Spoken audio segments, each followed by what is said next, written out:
Hasta ahí lo que era el estado líquido con sus propiedades y con las fuerzas intermoleculares que les permiten estar atraídos con otras sustancias.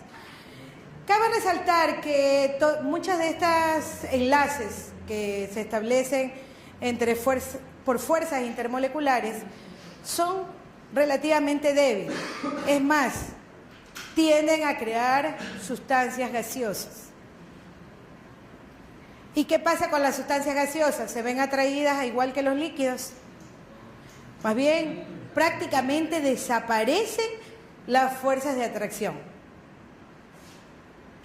Tienden a separarse. Entonces, eso genera, de alguna manera, un nuevo estado, que es el estado gaseoso. ¿Sí?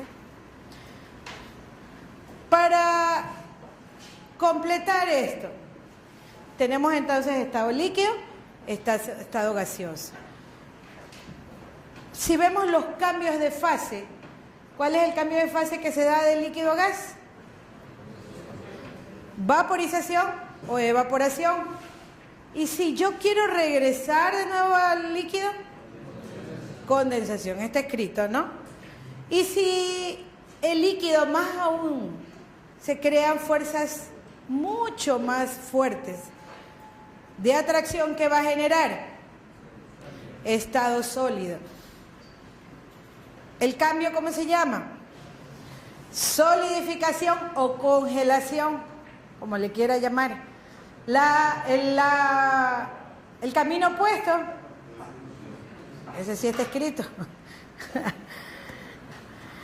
Y obviamente usted debe conocer muchas sustancias, como por ejemplo el dióxido de carbono, que usted lo puede tener en estado sólido, pero con facilidad pasa al estado gaseoso. ¿Pasa por el estado líquido? No. ¿A ese proceso cómo se le llama? ¿Se le llama hielo seco? Ah. Correcto. Y genera una sublimación. ¿Por qué ocurre? Ya lo vamos a ver en lo que se llama diagramas de fases, para que usted vea cómo se comportan ciertas sustancias. No todas las sustancias van a pasar por el estado líquido, ¿no? A las condiciones normales en que vivimos. Es posible que en otras condiciones sí pase. Bueno.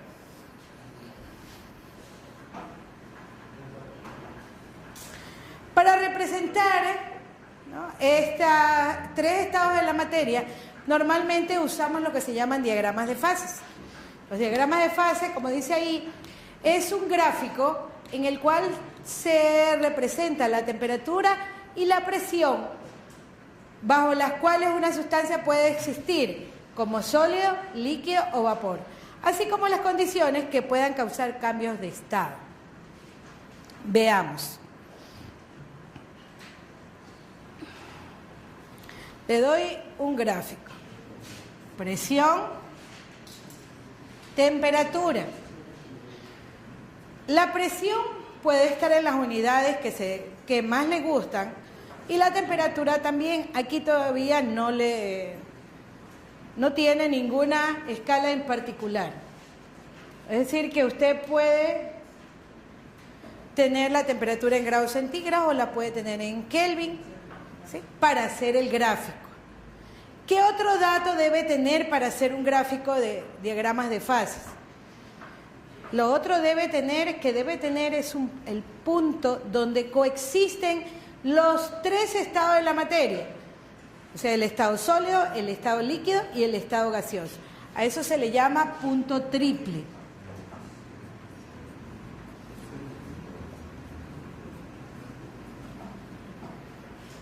Ese normalmente nadie se lo sabe de memoria, ni siquiera muchos lo conocen. Va a depender de la sustancia. Ya vamos a mostrarle uno ya de una sustancia real. Ahorita quiero es nada más ver cómo se arma el diagrama. Otro dato que usted también dispone de cualquier sustancia pura es el punto de fusión y el punto de ebullición. ¿A qué presión se mide la temperatura de fusión y de ebullición?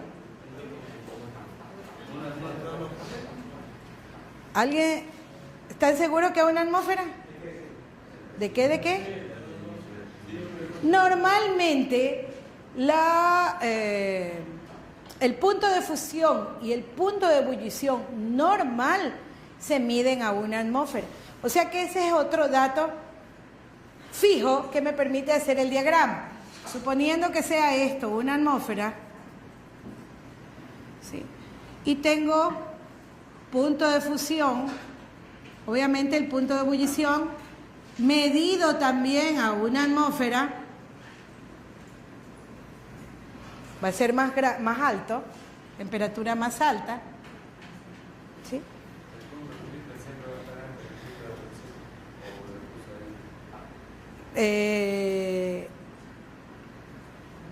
Un ratito y le contesto eso en otro gráfico.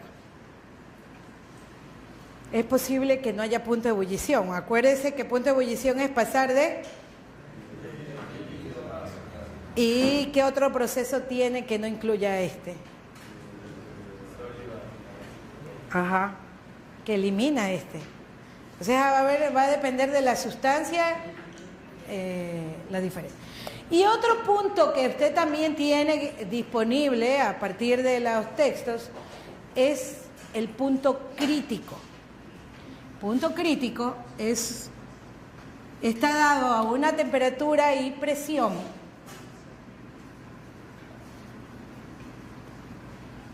el punto máximo donde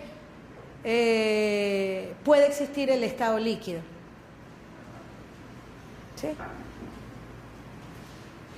Y ahora con esos 4 puntos se supone que usted debería poder construir un diagrama de fases. ¿Cómo lo va a construir? Usted une normalmente punto triple, punto de ebullición, punto crítico, con una curva. Obviamente que no le va a salir recto eso. ¿Ustedes ya hicieron la práctica de presión de vapor? Sí. Ajá. ¿Ya usaron la curva de presión de vapor? Sí. Esta es la curva de presión de vapor. Sí, ¿no? ¿Sí? Ya la conocen para diferentes líquidos. Para el agua, para el alcohol. De este surge otra curva. ¿Cuál es? La que une el punto triple con el punto de fusión. Esto ya es en forma vertical, casi vertical. Es una recta, generalmente, porque no hay otro punto que me permita, o sea, simplemente es la unión del punto triple con el punto de fusión extendida. ¿Sí? Y normalmente, de este punto triple, esta curva también se extiende hacia abajo. Se supone que usted tiene una línea de equilibrio líquido-gas, ¿verdad? Que es la que usó en la práctica del diagrama de presión de vapor. Entonces, si es una línea de equilibrio líquido-gas, usted tiene aquí líquido y acá tiene que tener gas. ¿Sí, no? Y aquí el equilibrio entre las dos fases. Si esta es la línea de equilibrio, entonces, que tiene el líquido de este lado, ¿qué debe tener? Ahí está. Usted tiene un diagrama de fases donde tiene el estado sólido, el estado líquido y el estado gaseoso. Ahora, yo no le he puesto valores a estos puntos todavía. Puede ser para cualquier sustancia. ¿Sí? La ubicación de los puntos podría variar. ¿A qué condición de presión se mide el punto de fusión? ¿Y el punto de ebullición? Ya se contestó. ¿Está? Obviamente, este es un dato que a usted le dicen el punto de fusión es 100 grados centígrados. No tiene que pensar a qué presión, sino que automáticamente usted va a una atmósfera. Ya sabe que es el punto de ebullición, lo mismo el punto. Obviamente ese punto de ebullición podría variar dependiendo de la presión, pero ya no es normal. Ya no es el punto de ebullición normal, es punto de ebullición. ¿Eso se puede dar en qué condiciones?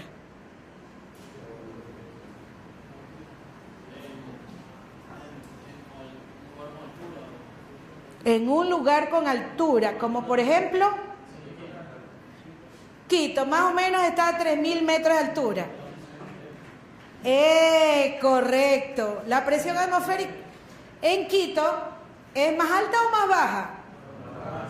Más baja. Por lo tanto, suponiendo que esto fuera medido en Guayaquil, era una atmósfera. Si es en Quito, va a bajar esto ligeramente. Aquí va a tener un punto de ebullición normal. Aquí va a tener simplemente un punto de ebullición, ya no normal. ¿Sí? Eso se debe a la presión atmosférica. ¿Y el punto de fusión le va a pasar algo? ¿Va a ser el mismo que a una atmósfera? También se va a mover, dependiendo de la sustancia. Veamos, esto es diagrama de fases del agua, ahora sí con números. Punto triple, punto de fusión a una atmósfera, punto de ebullición a una atmósfera. Aunque no está hecho a escala, podríamos decir que está más, parece logarítmica. Tengo punto crítico ya aquí a 218 atmósferas. Por eso le digo, no está hecho a escala. Lo tomé un gráfico, el gráfico de un texto. En todo caso, usted se da cuenta, tiene punto de fusión a 0 grados centígrados, punto de ebullición 100 grados centígrados, usted lo conoce, ¿verdad? Y está construido el diagrama de fases. ¿Cómo? El punto triple es un dato que le van a dar, porque eso no es un dato que todo el mundo lo maneje de manera común, ¿no? En ese punto puede estar en cualquiera de los. En este punto hay una intersección entre los tres estados. Listo. Ajá. Va a tener moléculas en los tres estados. Eso es lo que le quiere decir. Ajá. Bueno, ahora si usted tiene este gráfico y yo le digo, por ejemplo, que tengo agua, suponiendo 5 atmósferas y 100 grados centígrados, ¿en qué estado está mi agua? En 5 atmósferas y 100 grados centígrados. Vamos usando el gráfico. 5 atmósferas tiene que ser más arriba, considerando que acá es 218. Y ahora dice que tengo 100 grados centígrados. Esto era 100 grados centígrados y esto está aquí. Va a estar en estado líquido. Si yo disminuyo la presión de esa misma agua, disminuyo la presión hasta 6.03 por 10 a la menos 3 atmósferas. ¿A qué proceso se va a dar? ¿Qué proceso? Le dije, no, ¿qué sustancia? Evaporación. Teniendo... A ver, vamos acá. Para estar claro, para que no me quede... Dije, a 5 atmósferas, suponiendo aquí, ¿no? Y 100 grados centígrados, llegué aquí a mi primer punto. ¿Sí? Ahora yo dije que yo le bajaba la presión hasta 6.03 por 10 a la menos 3 atmósferas. Como ese sí es un dato que yo conozco, 6.03 por 10 a la menos 3. Es decir, yo bajo hasta aquí. ¿Qué le pasó? Sufrió una evaporación. ¿Sí? Si yo a este gas le bajo la temperatura hasta 0 grados centígrados, ¿qué va a pasar? ¿Seguro? ¿Dónde está 0 grados? Este era 0 grados, ¿no? Para este gráfico. Por lo tanto, si yo bajo hasta 0 grados centígrados, va a ser hasta aquí. Va a solidificarse. ¿Sí? ¿Estamos de acuerdo? El gráfico me permite ver. ¿Habrá algún momento donde el agua se sublime y no se funda? ¿Dónde? ¿Habrá un momento en que el agua se sublime en vez de fundirse o evaporarse, mejor dicho?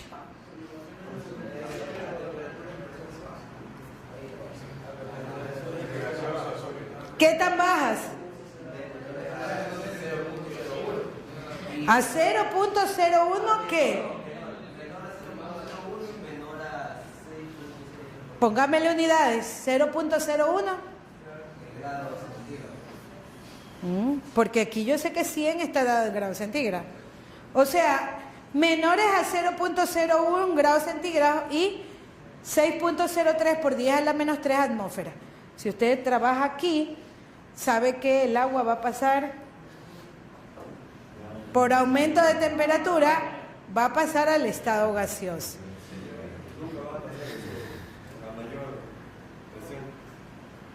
A mayor presión.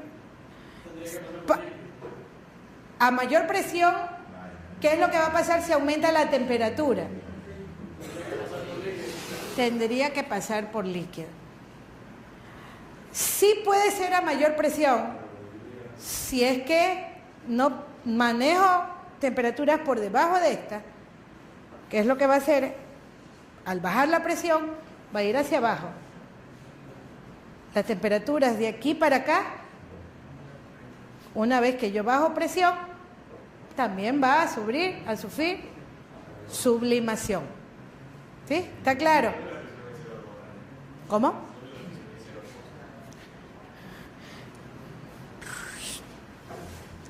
Por debajo. Podría darse en algún momento, sí. Cualquier sustancia, o sea, dependiendo también del punto de la sustancia, si se mantiene a esa presión y esa temperatura, porque no está estado,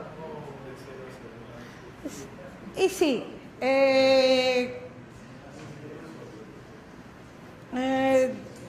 para hacer, como dice aquí, el sólido, el líquido y el vapor pueden coexistir a esas condiciones. ¿Qué estados coexisten cuando está aquí, por ejemplo, mi punto? Solo líquido y vapor. Si yo tengo un punto aquí, ¿cuáles coexisten? Sólido y líquido. Si yo tengo aquí, es sólido, líquido y gas. Y ve, aquí esta curva está un poco con una inflexión, ¿no? Este dato normalmente poco se maneja, por eso por costumbre más bien hacemos es alargar la línea, ¿no? Ahí es una aproximación. Vamos a ver.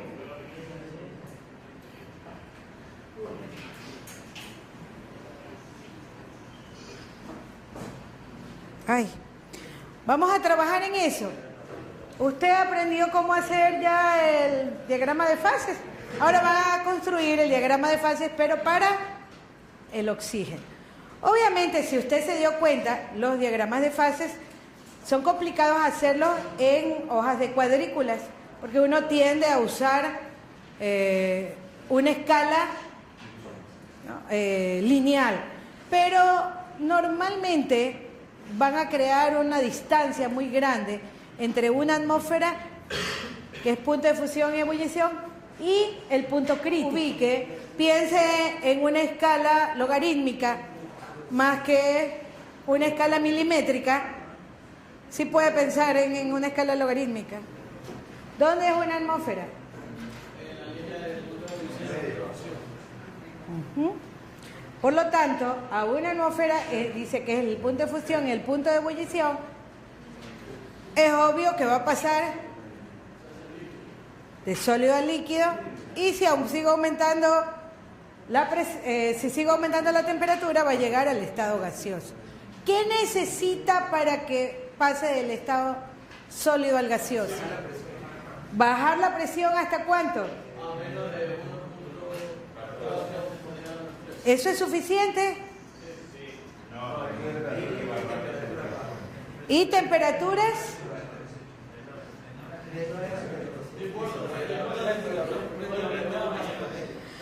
Si usted tiene a 1.14 torr, siempre que está sólido va a pasar al estado gaseoso, no importa en qué punto de temperatura esté. Siempre cuando ya cambie de fase va a sufrir una sublimación, siempre que esté por debajo de 1.14. Y si estuviera en 0.5 torr,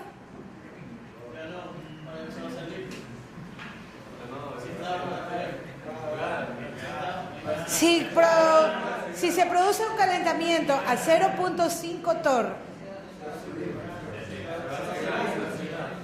se sublima. No hay nada más que pensar, porque esta es mi referencia por debajo de la cual siempre va a sublimar. La otra, ¿qué es más denso? ¿El oxígeno sólido o el oxígeno líquido? A ver, cuando yo le hice más o menos el diagrama de fases del agua, usted tenía algo así. La línea sólido-líquido era con una ligera inclinación hacia la izquierda, ¿verdad? Y esto tiene una ligera inclinación a la derecha. ¿Qué es lo que usted ha escuchado? En el agua, ¿qué es más denso, el líquido o el sólido? En la mayoría de las sustancias puras, cuando usted las congela, obviamente las fuerzas intermoleculares hacen que estén más cerca y generan una mayor densidad. En el agua eso no sucede, es lo contrario. Mientras más baja sea la temperatura, o sea que ya se genere un sólido, ¿qué es lo que va a pasar? El sólido se expande, y esa es una característica típica que usted puede observar cuando mete al congelador una botella de vidrio, por ejemplo, que generalmente se rompe porque el agua comienza a expandirse cuando se congela. No, ¿sí? Eso tiene un comportamiento. ¿Qué pasa si yo tengo la línea de sólido líquido hacia el otro lado? ¿Va a comportarse de la misma manera? No, tiene un comportamiento, podríamos decir, normal. Solo el agua que tiene este comportamiento es el que se expande cuando se congela. Todos los diagramas que sean así se van a comportar como el agua. Sí, eso habría que ver cuántas sustancias hay así. Y en todo caso, ¿cuál entonces es la respuesta? ¿Quién es más denso, el sólido o el líquido? Es más denso el sólido que el líquido. Se entiende lo que es un diagrama de fases y que me podría ayudar en cualquier momento, porque hay sustancias que, como el dióxido de carbono, que eso se lo voy a mandar en un debercito, le voy a poner otros diagramas de fase, obviamente, como el dióxido de carbono, ¿no? Si, en condiciones normales, si usted se da cuenta, el oxígeno está en estado gaseoso. ¿Cuáles son las condiciones normales a las que vivimos? ¿Dónde estamos nosotros en este diagrama? Estamos a una atmósfera, pero estamos por acá. Sí, ¿no? O sea que usted siempre va a percibir el oxígeno como un gas, a condiciones atmosféricas. ¿Qué es lo que tiene que hacer para congelarlo, por ejemplo? Elevo la presión, se me sigue haciendo gas. ¿Para qué?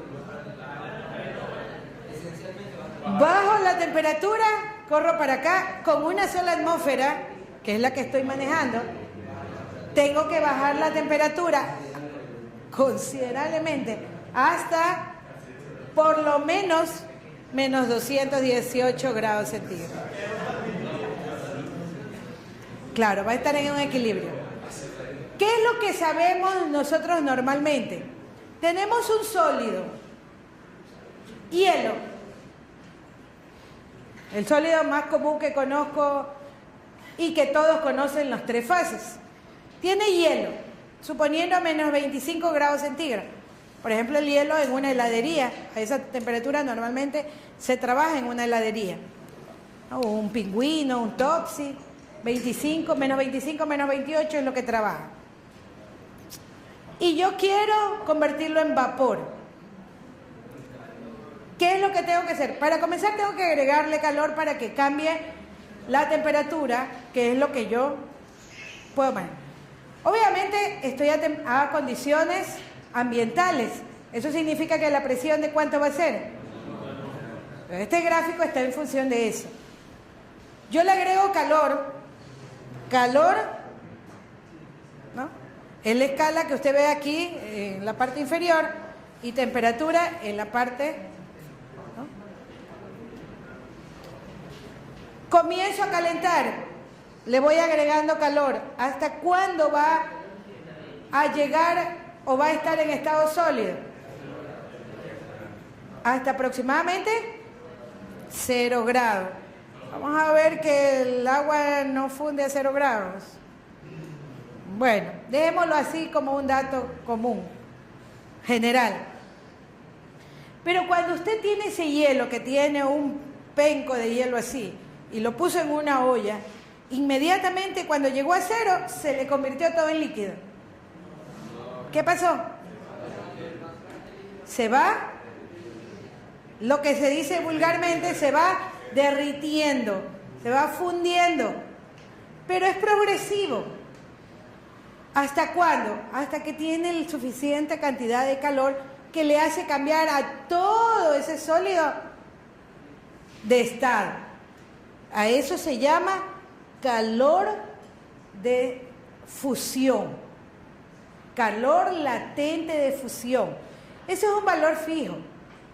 Hay una cantidad fija de calor que tiene que agregarse por unidad de masa o por unidad de moles, que es generalmente como se expresa. Una vez que usted agregó esta cantidad de calor, ya llegó al estado líquido, ¿verdad? Una vez que está en el estado líquido, necesita más calor para seguir provocando el cambio de estado. ¿Hasta cuándo? Hasta llegar a 100 grados. ¿Qué pasa en 100 grados? ¿Se le convirtió todo en vapor?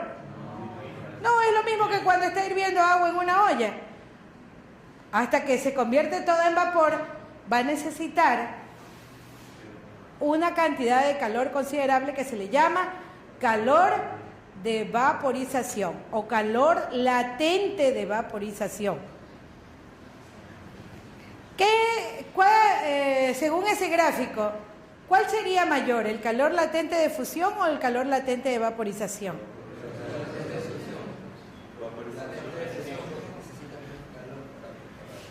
¿Cuál necesita más calor? El de vaporización, pero bastante más calor. Hay que agregar mucha energía para convertir del líquido a vapor. Después, ya una vez que llega al punto en donde ya todo es vapor, ¿no?, va subiendo. Las líneas de cambio de fase no son muy inclinadas, pero los cambios de fase demandan mucho calor. ¿Sí? ¿Dónde usted necesitaría, por ejemplo, saber cuánto calor le tengo que agregar a una sustancia para convertirla en vapor? ¿A quién se le ocurre que va a tener hielo y lo va a querer convertir en vapor?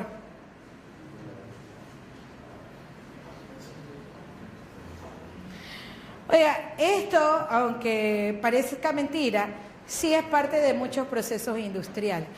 A lo mejor aquí no tiene agua como sólido, pero sí la tiene el agua aquí, a 25 grados centígrados. Y generalmente para dar, ¿cómo es? ¿Usted ha oído el vapor que se usa en los calderos? Para convertir esta agua que está a 25 grados en vapor de calderos, que es lo que la forma de calentar normalmente en casi la mayoría de las industrias, usted tiene que agregarle desde aquí hasta mucho más acá a veces toda esta cantidad de calor. ¿Cómo se la agrega? Hay diferentes formas de hacerlo. La más común es tener un quemador, se le llama en los calderos, que permite dar suficiente calor. ¿Cuánto? Eso vamos a tener que medirlo. ¿Cuánto calor se necesitará para poder transformar esa agua en vapor? Ese es un ejemplo típico. Se usa vapor en gran cantidad de industrias. Ustedes es probable que algunos vayan a ser ingenieros químicos, ingenieros mecánicos, de alguna forma van a estar relacionados con eso. Y debe estar consciente de la cantidad de energía que requiere un caldero, por ejemplo. ¿Cómo se hacen estos cálculos de la cantidad de calor? En los calentamientos, manteniendo el mismo tipo o la misma fase, usted tiene la fórmula de masa por el calor específico por el cambio de temperatura que se genera. ¿No? Masa por calor específico, es una constante el calor específico de cada estado de la materia. El agua, por ejemplo, tiene un calor específico diferente en estado sólido, hay uno en estado líquido y hay uno en estado. Pero no importa en qué temperatura esté en el estado líquido, siempre va a ser el mismo. ¿Sí? Y tiene el calor latente de fusión, que es para el cambio de estado, y el calor latente de vaporización, que también va a ser para el cambio de estado de líquido a gas.